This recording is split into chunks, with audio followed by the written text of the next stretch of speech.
स्वागत है आप सभी का आज के इस वीडियो में।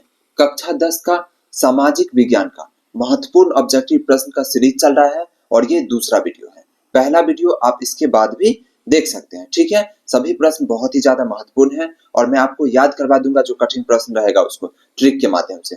तो वीडियो को अंत तक जरूर देखिए और थोड़ा सा ध्यान से वीडियो को देखिए ताकि आपको रिवाइज करने का भी जरूरत ना पड़े। तो चलिए, पहला प्रश्न है कि कौन सा सामाजिक वर्ग बुद्धिजीवी वर्ग के रूप में उभर कर आया। तो बहुत ही आसान प्रश्न है, तो इसका उत्तर हो जाएगा मध्यम वर्ग, यानी मिडिल क्लास जो था वो बुद्धिजीवी वर्ग के रूप में उभर कर आया, ठीक है। अब चलिए अगले प्रश्न पे चलते हैं।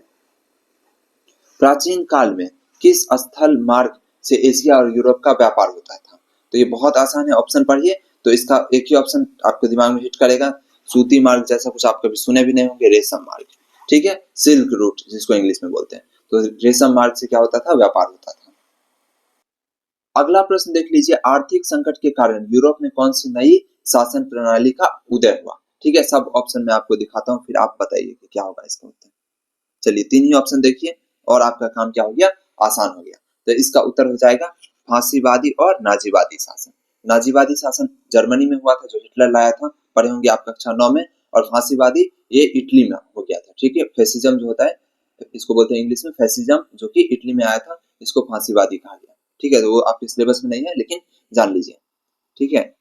फासिज्म के बारे में आपको पढ़ाया नहीं गया है कक्षा 9 में, आगे पढ़ाया जाएगा, ठीक है।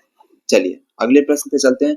किस पत्र ने रातों रात वर्नाक्यूलर प्रेस एक्ट से बचने के लिए अपनी भाषा बदल दी। तो ऑप्शन देखिए, एकदम आसान है, ये आप पढ़े होंगे चैप्टर में, नहीं तो मैं आपको समझाता हूँ। ये है अमृत बाजार पत्रिका, ठीक है। और ये बंगाली भाषा में था, लेकिन वर्नाक्यूलर प्रेस एक्ट से बचने के लिए रातों रात इंग्लिश भाषा में खुद को बताने लगता है, भाषा बदल देता है इंग्लिश में, ठीक है। वर्नाक्यूलर प्रेस एक्ट ये प्रेस को प्रतिबंधित करने वाला एक कानून था, एक्ट था, जो कि लॉर्ड लिटन लाया था और बाद में लॉर्ड रिपन हटा दिया उसको, ठीक है। तो एक्स्ट्रा बात मैं आपको बताता हूँ ताकि आपका इंटरेस्ट बना रहे, आपको सिर्फ क्वेश्चन याद रखना है, वो भी आपके लिए काफी हो जाएगा, ठीक है। और बाकी एक्स्ट्रा बात सुन भी लीजिएगा तो आपके लिए बहुत ही ज्यादा फायदेमंद होगा। आपको जरूर लगेगा कि अभी तो याद नहीं हुआ, लेकिन आपको सब कुछ याद हो रहा है, आपका दिमाग जो है सब प्रोसेस कर लेगा बाद में, ठीक है। तो आप एक्स्ट्रा बात को भी सुनिए, इससे क्या होगा, पढ़ाई में आपका मन लगेगा। और उसने कहा कि मुद्रण ईश्वर द्वारा दी गई महानतम देन है, सबसे बड़ा तोहफा है। तो ये मार्टिन लूथर ने कहा था। ये सब प्रश्न कई बार एग्जाम में आ चुका है, सभी महत्वपूर्ण है, ठीक है। मार्टिन लूथर ने कहा था। सोपान कृषि किस राज्य में प्रचलित है। इसका नाम का आप मतलब भी समझ लिए तो आप बता दीजिएगा सोपान कृषि क्या है। तो सबसे पहले सोपान कृषि होता क्या है ये समझिए। तो सोपान का मतलब होता है सीढ़ी, यानी सीढ़ी नुमा खेती। तो ये कहाँ होगा, नॉर्मल जगह पे तो होगा नहीं जहाँ मैदान है, तो ये होगा अपना उत्तराखंड में। बिहार में क्या है, गंगा का मैदान है, बिहार में तो मैदानी इलाका है। ऊपर पंजाब में भी यही है, हरियाणा से भी मैदानी इलाका है। तो यहाँ सोपान कृषि क्यों होगा, सीढ़ी वाला खेती क्यों होगा, ये होगा उत्तराखंड में, क्योंकि वहाँ पहाड़ी है। सोपान कृषि में क्या होता है, सीढ़ी जैसा रहता है, और इससे क्या फायदा होता है कि पानी जैसे सिंचाई करते हैं तो वो एक से दूसरे में चला जाता है, तो कम पानी में भी काम बन जाता है। और अलग अलग ऊंचाई पे, ऊंचाई के अनुसार और वातावरण के अनुसार अलग अलग फसल को हम लोग उगा सकते हैं। तो ये काफी अच्छा होता है सोपान कृषि। तो ये कहाँ होगा, उत्तराखंड में, यानी पहाड़ी इलाका में, ठीक है। और अन्य राज्य में भी होता है, उत्तराखंड में होगा जरूरी नहीं है, हिमाचल प्रदेश में भी हो सकता है, जहाँ पहाड़ है वहां। अगला प्रश्न, प्राणियों के शरीर में कितना प्रतिशत जल पाया जाता है। ये तो बहुत आसान है, बच्चा बच्चा जानता है। तो इसका उत्तर हो जाएगा 70%। चलिए अगले प्रश्न को देखते हैं। वन संरक्षण एवं प्रबंधन की दृष्टि से वनों को कितने भागों में वर्गीकृत किया गया है। तो इस प्रश्न को याद करने से पहले इस तरह के प्रश्नों को समझना होगा कि किस दृष्टि से बोला गया है। तो इसका वनों को कई भाग में बांट सकते हैं अलग अलग दृष्टि से। तो यहाँ बोल रहा है कि वन संरक्षण एवं प्रबंधन की दृष्टि से, तो इस दृष्टि से 3, ठीक है। एक होता है संरक्षित, एक होता है ग्रामीण, और एक होता है एक और होता है जो अभी दिमाग में नहीं आ रहा है, ठीक है। तो 3 होते हैं। अगला प्रश्न, 1 टन इस्पात बनाने के लिए कितने मैग्नीज का उपयोग किया जाता है। 1 टन का मतलब होता है, बताइए कितना, 1000 किलो। तो 1000 किलो इस्पात बनाने के लिए कितना चाहिए, तो सिर्फ और सिर्फ 10 किलो, बहुत कम। और इसकी मदद से क्या होता है, इस्पात जो बनता है, मैग्नीज जो 10 किलो लगेगा, इसके मदद से वो काफी मजबूती प्रदान करता है, ये ठीक है, मजबूत बनाता है, कठोर बनाता है, तो इसलिए इसका उपयोग होता है, ठीक है। तो ये सभी बात याद रखिए। तो 10 किलो में ही काम बन जाता है। अगला, कोयला का सर्वोत्तम प्रकार है, ये आपको बताना है कि कोयला का सबसे बेस्ट प्रकार कौन सा होगा। जिस कोयला में जितना ज्यादा कार्बन रहेगा वो कोयला उतना ज्यादा बेहतरीन माना जाएगा। तो इसके अनुसार सबसे बढ़िया है एंथ्रासाइट, ठीक है, जो कि ऑप्शन ए हो गया। और सबसे बेकार होता है पीठ। ये भी प्रश्न आता है, ठीक है, कि सबसे बेकार क्या होता है, तो पीठ। ये खाना वाना बनाने में उपयोग किया जाता है। और एंथ्रासाइट का बेस्ट यूज होता है बिजली वगैरह बनाने में, क्योंकि ये बेस्ट होता है, ठीक है। अगला प्रश्न, इनमें से कौन उपभोक्ता उद्योग है? तो उपभोक्ता उद्योग, तो ऑप्शन 3 ही दिख रहा है आपको, तो 3 में और आसान हो गया, बताइए। तो उपभोक्ता उद्योग में हो जाएगा पेट्रो रसायन नहीं, लौह इस्पात नहीं, बल्कि चीनी उद्योग।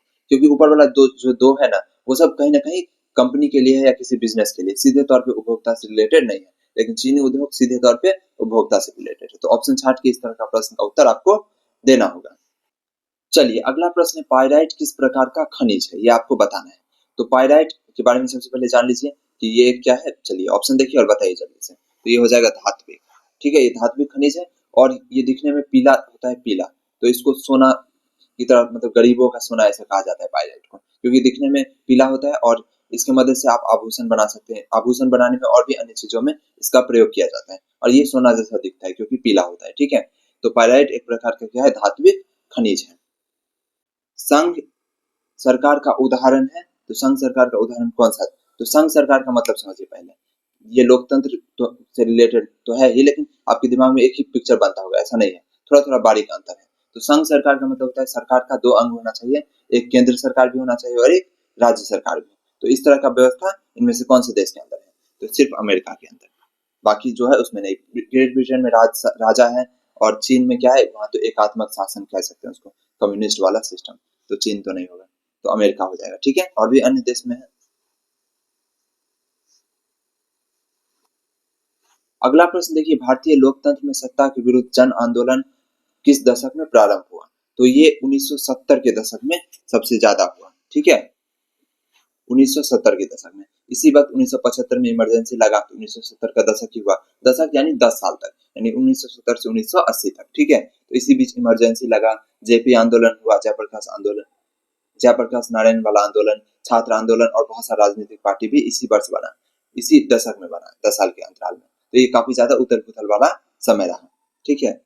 गुजरात में भी कुछ कुछ हुआ था आंदोलन वगैरह, बहुत कुछ, ठीक है। तो ये आपको याद रखना है। अगला, चिपको आंदोलन निम्नलिखित में से किससे संबंधित है? ये तो बहुत आसान है, ये पर्यावरण से रिलेटेड है। और खास करके क्या है, ये पेड़ बचाने से। चिपको आंदोलन, पेड़ में जो सुंदरलाल बहुगुणा इसके प्रणेता थे, ये सभी प्रश्न आता है, ठीक है। तो ये काफी महत्वपूर्ण है, बार बार आया है एग्जाम में, ठीक है। अगला देखिए, इसको मैं ट्रिक से भी याद करवा दूंगा। तारी विरोध आंदोलन निम्नलिखित में से किस राज्य में शुरू हुआ? यानी तारी का विरोध करना। तारी समझते हैं, तारी होता है एक तरह का ड्रिंक, जो कि काफी परंपरागत है, बिहार में भी मिलता है और बाकी जगह पे भी। इससे नशा चढ़ जाता है। तो इसमें से, तो लेकिन आंदोलन ये जो हुआ था, ये आंध्र प्रदेश में हुआ था। इसको कैसे याद करेंगे? तो तारी पी के इंसान अंधा हो जाता है, नाली में गिर जाता है, किसी से भी लड़ लेता है, दिमाग का अंधा हो जाता है दारू पी के, सॉरी तारी पी के। तो तारी से दारू को रिलेट कर लीजिए, नशा का ही काम करता है। दारू भूल जाइए, तारी पी के, तारी समझते हैं कि नहीं? तो इससे रिलेट कर लीजिए, तो आंध्र प्रदेश हो जाएगा, ठीक है। तारी, तार के पेड़ से निकालने वाला एक रस होता है जिससे नशा आता है, ठीक है। तो आंध्र प्रदेश, अंधा से रिलेट करिए, ठीक है। अगला, राजनीतिक दलों की नींव सर्वप्रथम किस देश में पड़ी? तो इसका भी उत्तर हो जाएगा बहुत आसान, पिछले वीडियो में भी ये प्रश्न आया था। तो इसका उत्तर हो जाएगा ग्रेट ब्रिटेन, ठीक है, बहुत आसान है। इंग्लैंड से ही सब, अपना लोग का जो भी सिलेबस है इंग्लैंड से रिलेटेड ही ज्यादा है, कक्षा 9 में भी। और अंग्रेजी हम लोग पे शासन किया था, तो इस सबसे दिमाग को जोड़ के याद कर लीजिए। और अगर आपको Britain, England, great Britain in सब में समझ में नहीं आता है कि सब तो एक ही देश है, तो फिर अंतर क्या है? कहीं पे ग्रेट ब्रिटेन क्यों लिखा होता है, कहीं पे इंग्लैंड क्यों, और कहीं पे ब्रिटेन क्यों? तो हम लोग को कौन गुलाम बनाया था? तो ये सब सवाल का जवाब आपको मिल जाएगा एक वीडियो में जो मैं बनाया हूँ। इसी टॉपिक पे छोटा सा वीडियो है, सिलेबस से बाहर का, लेकिन काफी काम का। तो वो आप देख लीजिएगा, लिंक आपको इधर उधर हर जगह मिल जाएगा, ठीक है। तो उसको देख लीजिएगा, और फर्स्ट पार्ट का भी लिंक मिल जाएगा इधर उधर, जो जहाँ भी लिंक डाल सकते हैं, डिस्क्रिप्शन, कमेंट बॉक्स, ठीक है, और या आई बटन पे भी, ठीक है। तो वो सब वीडियो देख लीजिएगा, और चैनल पे जरूर विजिट कीजिए, आपके लिए बहुत ही ज्यादा बेहतरीन बेहतरीन कंटेंट पड़ा हुआ है फ्री में, ठीक है, और बेहतरीन क्वालिटी का। तो इसका उत्तर हो जाए ग्रेट ब्रिटेन। चलिए अगला, गठबंधन की सरकार बनाने की सबसे ज्यादा संभावना किस प्रकार की दलीय व्यवस्था में होता है? तो एकदम आसान समझ, गठबंधन मतलब एक से ज्यादा राजनीतिक दल एक साथ मिलकर जब सरकार बनाती है, तो उसी को गठबंधन बोलते हैं। तो तो अभी एक दलीय, द्विदलीय, बहुदलीय, तो क्या बहुदलीय, यानी एक से ज्यादा दल रहेगा तभी तो मिलकर गठबंधन का सरकार बनाएगा, ठीक है। जैसे अभी बिहार में किसका सरकार है? गठबंधन का है। जेडीयू और बीजेपी का गठबंधन है। जेडीयू जेडीयू यानी नीतीश कुमार का पार्टी और बीजेपी यानी बीजेपी, दोनों मिलकर सरकार बना रहा है।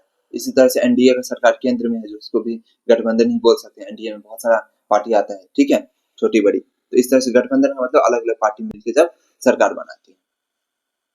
तो बहुदलीय, जितना ज्यादा दल रहेगा उतना ज्यादा गठबंधन की संभावना रहेगी, क्योंकि ऐसे में क्या होगा, किसी को भी पूर्ण बहुमत मिलेगा ही नहीं, क्योंकि बहुत सारा दल है तो वोट पूरा बट जाएगा। ठीक है, निम्नलिखित में से कौन सा बहुदलीय दल नहीं है? निम्नलिखित में से कौन सा राष्ट्रीय दल नहीं है? ठीक है, तो राष्ट्रीय दल मतलब जो जिसके पास ज्यादा उसका क्राइटेरिया होता है कि कौन सा पार्टी राजनीतिक दल होगा, कौन सा नहीं। आप सिंपल ऐसे समझिए कि जो बड़ा नाम वाला पार्टी है वो राष्ट्रीय दल होगा, इस तरह से। तो ऑप्शन पर कांग्रेस तो जरूर होगा, बहुजन समाज पार्टी, लोक जनशक्ति पार्टी, भारतीय जनता पार्टी। तो ए, बी और डी सब होगा, लेकिन सी नहीं होगा, लोक जनशक्ति पार्टी नहीं होगा। एलजेपी जो कि चिराग पासवान वाला पार्टी है, तो ये काफी छोटी पार्टी है बिहार की, तो ये नहीं होगा, बाकी सब हो जाएगा। अगला, निम्नलिखित में से किस देश में मिश्रित अर्थव्यवस्था है? तो ये तो बिल्कुल आसान है, हमारे देश के अंदर। इसके अलावा क्या होता है, पूंजीवादी अर्थव्यवस्था जैसे जो अमेरिका है, ठीक है, साम्यवादी अर्थव्यवस्था जैसे चीन सब है, और मिश्रित अर्थव्यवस्था जो हम लोग हैं, ठीक है, यानी भारत। रूस में कृषि दास प्रथा का अंत, ये प्रश्न मैं कई बार खड़ा चुका हूँ, तो इसका याद ही हो गया होगा आपको अगर इस चैनल पे पढ़ते हैं तो। 1861 लास्ट में एक है, ये याद रखिए, क्योंकि दास प्रथा का अंत कर दिया, ये एक नंबर काम किया, इसलिए लास्ट में एक है, इतना भी याद रखिए, तो आपको एग्जाम में हिट हो जाएगा आपके दिमाग में। चलिए अगला प्रश्न है, स्वराज पार्टी का अध्यक्ष कौन था? ठीक है, तो ये 4 ऑप्शन आपको दिख रहा होगा, ये कमेंट करके आप बताइए। ठीक है, नहीं आता है तो सिंपल गूगल पे सर्च करके आप बताइए। ठीक है, कुछ भी कीजिए, कमेंट कीजिए थोड़ा सा, नहीं तो अगले वीडियो में मैं बता दूंगा। इससे क्या होगा, आप लोग को मजा आएगा कमेंट करने में, और वीडियो को लाइक और चैनल को सब्सक्राइब कर ही दीजिए। ठीक है, अब चलिए अगले वीडियो में मिलते हैं।